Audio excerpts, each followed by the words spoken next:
Hello, mic test. Okay. Uh, Nasayop ko sa una na kung kuan ano nga video. It took me about 3 hours man siguro to explain multi-layer SPF. Nya, it turned out pagkahuman ako, sus wala day microphone. So, I feel so stupid. So, I have to retract again, go back again to square one, so on and so forth. Pero sige lang, kaya ra na siya. Whew. I don't know what happened, pero I, I feel so disappointed. No, I don't know why. Ano na tayo ka. Okay, good evening, students. This will be my third series of videos explaining to you SPF. Unfortunately, the first one, when I record it, I forgot that to turn on the microphone. So it took me about 3 hours to finish the entire module. Wala sounds. Okay, but nevertheless, I'm going to repeat it back kay para matrace out sa nako kung unsay mga sayop-sayop nga gibuhat nako. Okay, let's begin. So since this is an OSPF, the one that I gave you is the single area OSPF. So katong area is given only at area 0, but this time we have multiple areas to work on. But before we do that, it would be better for us to uh, know first the concept behind why are we going to use the multi-area rather than the single area OSPF. Okay? Sige.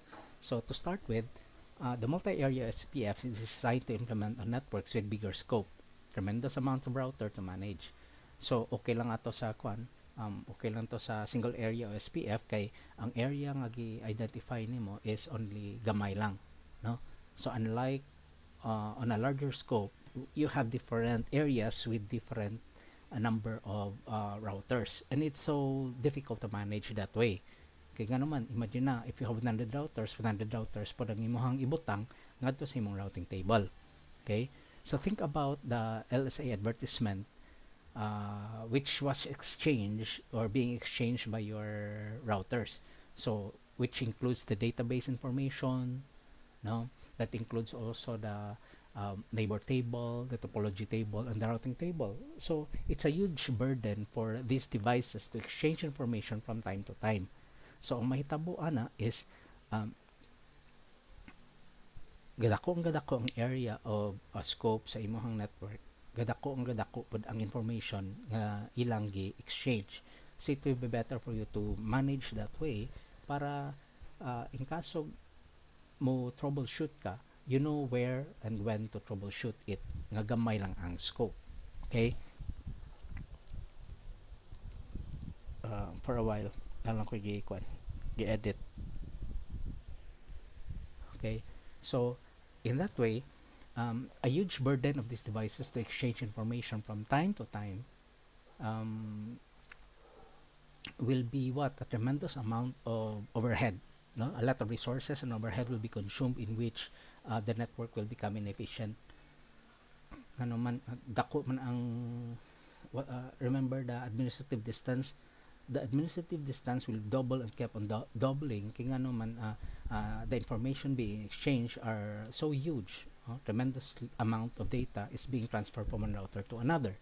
So to solution this kind of problem in a network, okay lang to unta kung tawagan na, imagine na if everything is on EIGRP, and EIGRP can give us what administrative distance of 90, no? And we cannot use RIP to do this, or else hagba na natong network, no? And RIP can only be used in a smaller group of routers, but kung larger na gani, OSPF is much better, more so if you are going to implement the multi-area OSPF. Excuse me. So the solution for this problem nga dinagko na kaayo is the multi-area OSPF. Okay? This is where we designed a hierarchical solution in which network is broken up into different OSPF area. So nako SPF dere, nako SPF in different areas in which all of the routers are using usa lang ka protocol. So if you are asking me, if you will be asking me, sir, pwede di ay nga SPF dire, EIGRP dire, RIP dire, okay ra. Excuse me. Okay ra na siya, pero that will be another topic. So um, OSPF is better to implement not only in single area but also in multiple areas of OSPF. Okay? Take note that the areas within this group of router can communicate with each other. Sa iyang kaugaling area can communicate with each other. So let me pull up an example of a topology. Okay, example no, in a multi-area SPF, katong gi-design nato is only this portion here. Okay, area 1 lang or area 0 lang or area 2 lang, but this time you incorporated all different areas on your OSPF. So unsaon man na nimo pag-configure if that's the way. So take note, where is that gun? Okay, take note also that these areas within this group of routers can communicate with each other, and the communication between areas are then summarized to lessen the burden of changing the LSDB into another area. So pasabot ana, uh, at this area here is of different area and different area here. So if they are going to exchange their routing table, so tanang routes nga naa diri iyang exchange ngadto sa kada router. So what happens is it overworks the router of thinking all of the routes from one point to another. So the multi-area the multi-area OSPF